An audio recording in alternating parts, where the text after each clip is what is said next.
Alright, this is a look at the FlashQ, which is a little wireless flash trigger. The one that I have two of the units that will go for the remote flashes. One that will go on the camera to trigger the flashes. Comes in this tiny little box, and you can kind of see how small they are just by seeing how they are in my hand. So there's the two receivers with the cold chew mount there, and the little unit that goes on the camera. Hopefully the cat. Okay, look out, Jerry. He's going to be getting into the recording here. You got to go away, Jerry. Come on, get down. There you go. Almost down. Go on. All right, and you get a couple flash sync cords if you need those. I think there's one that comes with each of the receivers, and that will plug in here, and then the other side plug into the flash unit, whatever equipment you're using if you need that. Goes on top of the camera. In this case, I've got a Fuji X-T1 that I'll be using it with. If you look at see the power button back here and the little test button, just make sure that's facing you when you put it on, because you can put it on backwards. This way would not be right. I don't think it's going to. The pin's not going to line up with the center pin that it needs to line up with on the camera. So just put it to where the power buttons are facing you. And to turn it on, just press and hold for 3 seconds, and you'll see the lights go through a little sequence, 3 flashes twice. And same thing for the remotes. The buttons are reversed for some reason, so just make sure you look at the little icon on the buttons. The power button on the one that goes on the camera is actually on the left, but on these it's on the right on the little receivers. So press and hold for 3 seconds, and you'll see the lights go through their little sequence there. And these, for whatever reason, don't seem to be really tight in the cold shoe. If you have this little plate, for example, that you want to mount it on, it's not very tight there. So something to think about and be careful with. It does have a screw mount in the bottom, so you can put that on a a light stand or whatever. And so while I got it out real quick, let me show you the batteries. You have to take the little cold shoe mount off if you want to get the battery out of this one. So if you take it and press up on this little lever here, that will take it out of the notch, and then you just kind of at the same time rock your thumb forward, and then you'll get it out of it.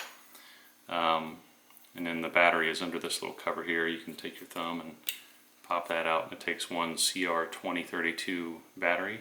So CR2032. I've seen these on Amazon for pack of 10 for like maybe $5 or something like that. So they're not very expensive. I think they said these would last. What was it, like 100,000 flashes per battery? I believe it's on here somewhere. And yeah, specifications. Well, more than 100,000 fires for the battery life, and 6 months of battery life for standby. So if you're not using it, it'll turn off in 5 minutes. By the way, it's either 5 or 15 minutes. I think it's 15 minutes. Auto power off 15 minutes. So if you don't use it within 15 minutes, it'll automatically power off. So let's put this one back on. Where is it? This one. Okay, I think I've already got this one powered on. Yeah, that one's already powered on. If you press the power button, the test button, it'll flash a red light once. In this case, you've got a Nissan i40 flash, and of course you're going to need a flash that works in manual, because this is not TTL. These don't work with TTL, so it's just all manual. So you just slide that on the bottom of your flash, just like it'd be on the camera. And in the case of this one, the Nissan i40 for the Fuji, you put it in manual mode there, and so now it's receiving. I turn the camera on, and I don't know if you see it flash, but it did flash. So if I fire it again here.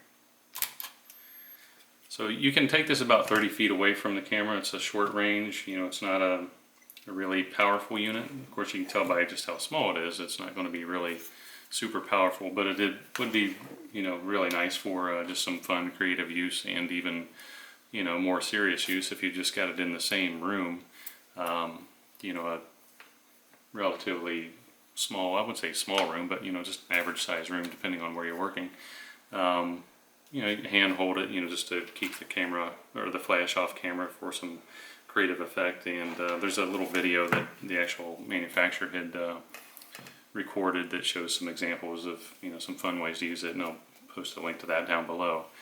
But, you know, I think this kit here, it's like $55, and if you just, you know, I think hobby photographers and amateurs, you know, I think this would be a really good product to have just for a really quick and easy off-camera flash solution, you know, for the wireless flash trigger.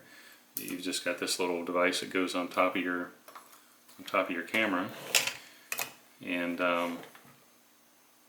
one that goes on the bottom of the flash, and it's even smaller if you take off the little cold shoe mount there. And that's pretty much it. You're ready to go. You just turn both units on. They're already paired. Turn your camera on and turn your flash on, and you're ready to go. That's pretty much all there is to it. Alright, that's it. Thanks.